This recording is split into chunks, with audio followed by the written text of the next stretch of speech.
আন্তর্জাতিক মহলে সমালোচনার এক নাম ট্রাম্প, যার নিত্য নতুন বক্তব্য প্রতিনিয়তই তৈরি করছে বেশ আলোচনার। আর এইবার নিজের উক্তিকেই অস্বীকার করে আবারও সমালোচনার তুঙ্গে এলেন মার্কিন প্রেসিডেন্ট ডোনাল্ড ট্রাম্প।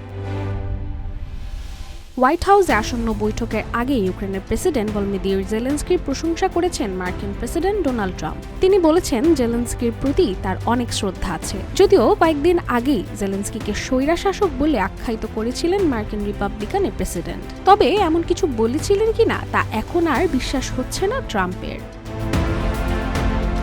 শুক্রবার এক প্রতিবেদনে এই তথ্য জানিয়েছে ব্রিটিশ সংবাদ মাধ্যম বিবিসি, যেখানে বলা হয়েছে পূর্ব ঘোষণা অনুযায়ী ইউক্রেনের খনিজ সম্পদে যুক্তরাষ্ট্রের অধিকার বিষয়ক চুক্তির বিষয়ে শুক্রবার দুই দেশের প্রেসিডেন্টের একসাথে হোয়াইট হাউসে বৈঠকে বসার কথা রয়েছে।